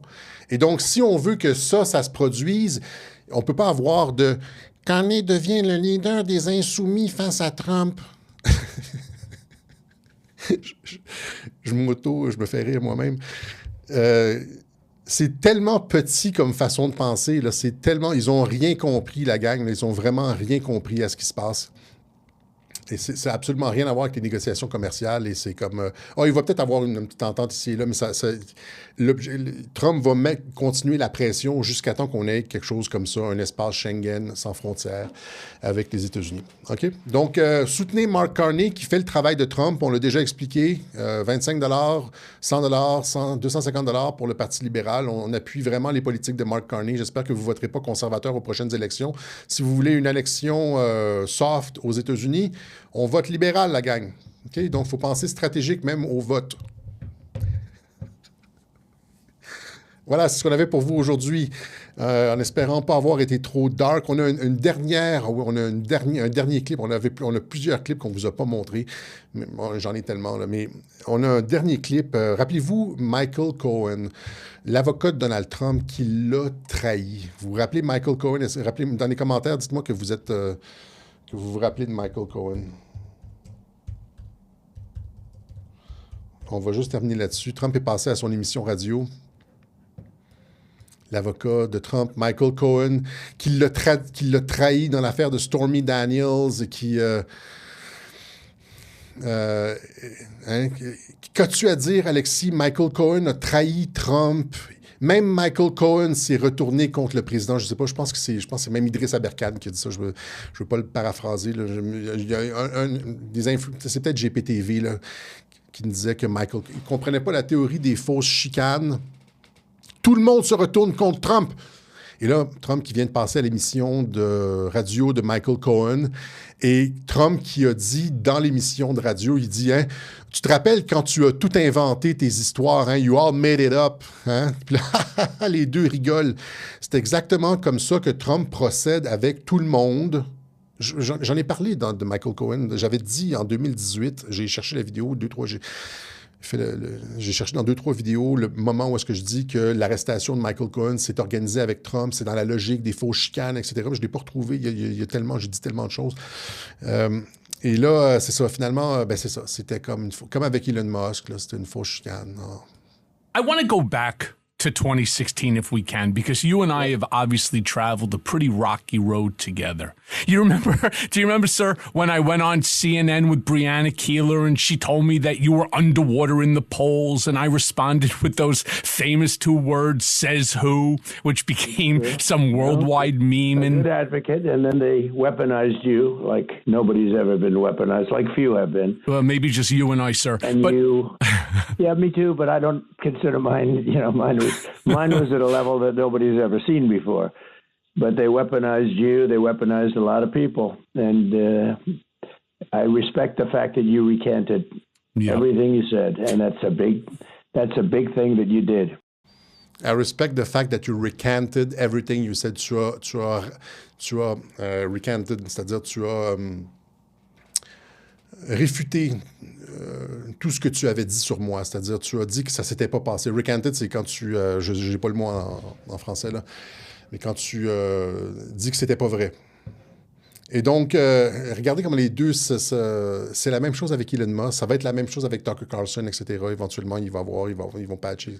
C'est les fausses chicanes. Vous avez un 11e ou un 72e exemple de fausses chicanes. Ça fait littéralement 8 ans que Il est allé dans les tribunaux, il est allé à CNN attaquer Trump. Il était tout le monde, j'ai pas eu le temps de mettre les planches là où est-ce que c'était comme Cohen attaque Trump, Cohen montre que Trump a menti, Cohen dit que Trump est un fou, se rétracter, recant, c'est se rétracter. Merci beaucoup. Il s'est rétracté. Trump il dit j'apprécie le fait que tu t'es rétracté sur tout. Là. Il est allé mentir. Je l'ai expliqué à plusieurs reprises. Je pense que j'ai parlé de Cohen, brièvement, dans plusieurs webjournaux. Il allait donner des fausses informations. Il a témoigné devant le Congrès, il donnait des fausses informations. Il revenait le lendemain, il disait « Ah, je me suis trompé », ou puis finalement, il avait menti, puis sa crédibilité. Les démocrates pensaient qu'ils avaient un cas, they had a case contre Trump, ils avaient comme un procès possible contre Trump. Puis finalement, leur témoin principal, c'était Michael Cohen, puis on se rendait compte qu'il n'était pas fiable, qu'il mentait, qu'il racontait n'importe quoi. Il jouait avec eux comme ça, avec Michael Cohen. Michael Cohen, et la raison pour laquelle j'ai dit que Michael Cohen n'avait pas trompé Trump, parce que Michael Cohen avait déjà dit par le passé qu'il prendrait une balle pour Donald Trump. Est-ce que vous comprenez ce que ça veut dire, ça, quand tu dis « je prendrais une balle pour quelqu'un ». Okay? Je prendrais une balle pour lui. Ça veut dire que tu le connais de A à Z, puis que tu es prêt à mourir pour lui, tu es prêt à prendre une balle pour lui. Okay? Et puis là, ce que vous avez vu, c'est faux chicane. Okay? Donc, encore une fois, voilà. Donc, c'est ce qu'on avait pour vous aujourd'hui. On remercie ceux qui ont fait des contributions au Web Journal de Radio-Québec. On remercie en particulier Vanessa qui nous a fait ça aujourd'hui. On remercie Aline, Hello et Vanessa de Les Anges Traductrices. Hello de Hello Traduction, Aline de Quantum Leap Traduction et Vanessa de Quadrillage Traduction. Ils nous font ça rapidement le dimanche. Hein. On envoie des clips à dernière minute. Et puis, merci les filles, c'est les anges. Charlie's Angels, c'est les anges de Alexis Angels. Voilà. Donc, il y a différentes façons de nous aider. C'est ici, voilà. Donc... Alexis, par la poste, ici, il y a des gens qui le font. PayPal, les gens nous aident avec Interac. On donne aussi par carte. Venez nous appuyer sur Twitter. Mettez des likes sur nos tweets. Faites pas juste regarder, parce que si ça fait genre 2 semaines que vous n'avez pas interagi avec nos tweets, on n'apparaît plus dans votre algorithme. On n'apparaît plus dans votre... donc, il faut qu'il y ait une interaction avec nous sur X pour que vous apparaissiez pour qu'on apparaisse dans votre feed. C'est pas juste la cloche, là, il faut que... OK? Et donc, voilà. Donc, guerre de 5e génération, croisade de 5e génération. C'est pas la croisade, c'est pas les croisades du pape Léon, là, au 11e siècle. C'est pas les croisades de Charles Martel. On n'est plus à cette époque-là. On n'est plus à l'époque là, des épées et tout ça. C'est une guerre de l'information. On est dans une croisade de 5e génération contre l'islam et on n'a pas à rien faire. On n'a rien à faire. On n'a qu'à montrer ce qu'il y a dans le Coran pour que les gens déplacer la fenêtre d'Overton et que les politiciens et que les agences de renseignement puissent avoir le champ libre pour bouger sur l'islam politique. OK? C'est ça l'objectif. C'est une guerre de 5e génération. Juste montrer, on n'a pas besoin de brûler des Corans, d'insulter qui que ce soit, on a juste à montrer ce que eux autres défendent. Voilà, donc on va se laisser là-dessus. Donc, c'est ça, n'hésitez pas à nous aider. C'est peut-être une des dernières fois que vous avez la possibilité d'aider Radio-Québec. Peut-être que ça sera genre, ça fait 3, là. On doit être sur une liste à quelque part. Il y a sûrement un imam qui nous aime pas la face, là. Et donc, il y a peut-être une fatwa contre... Je suis Charlie, je suis Radio-Québec, hein, comme Charlie Hebdo. On a choisi la voie du martyr. Et on se laisse là-dessus, donc c'est ça, 1h32. On se laisse là-dessus sur la chanson de Heavy Pulp, Sweetland. On a mis la version traduite par Jocelyne Polak. Il y a des trucs dans la traduction que je n'aurais pas traduit moi-même comme ça. Comme go on, c'est on part, mais c'est go on, c'est continuer. Tout le thème de la chanson, c'est est-ce qu'on veut continuer en tant que nation? Est-ce qu'on veut continuer en tant que nation? Et tout le vidéo est sur le thème quantique. C'est-à-dire, est-ce que la rivière est asséchée ou on peut se baigner dedans? Est-ce que le jardin est mort ou on peut récolter? Est-ce que Et puis le vidéo aussi, là, mais tout est sur le thème quantique de la binarité. C'est comme le chat de Schrödinger. C'est comme la guerre de Trump avec l'Iran. Elle est à la fois gagnée et perdue. C'est si vous écoutez les paroles en anglais, c'est le thème, tout est quantique dans cette chanson-là. Est-ce qu'on continue ou est-ce que les États-Unis continuent ou on est mort? Et puis... Voilà. Donc, allez, on se donne rendez-vous la semaine prochaine pour une autre édition du Web Journal de Radio-Québec. Et n'hésitez pas à parler de l'islam. Renseignez-vous. Regardez, il y a plein de débats sur YouTube. Il y a, pour avoir des arguments, il faut faire changer la semaine d'Overton. Sinon, on est pogné comme ce que disait l'évêque, comment il s'appelle, Anastase Schneider. C'est-à-dire, on va être remplacé. Okay? Il faut bouger. All right. Salut la gang.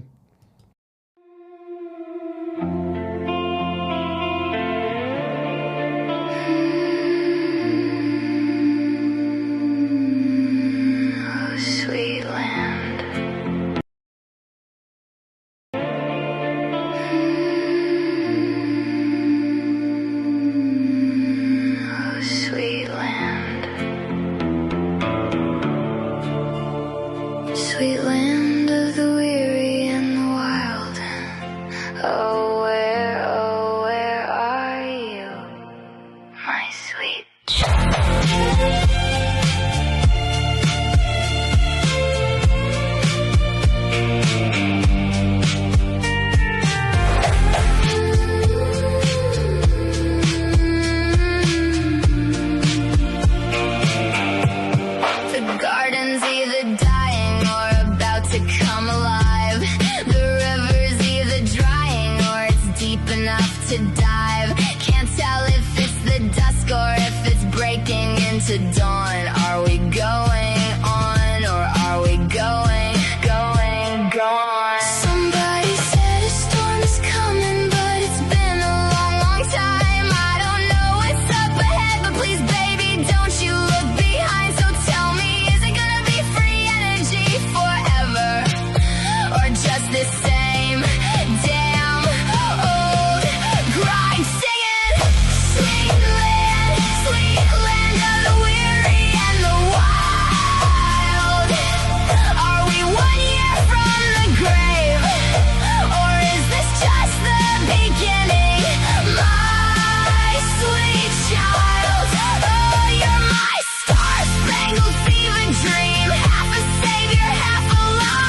we go on, we go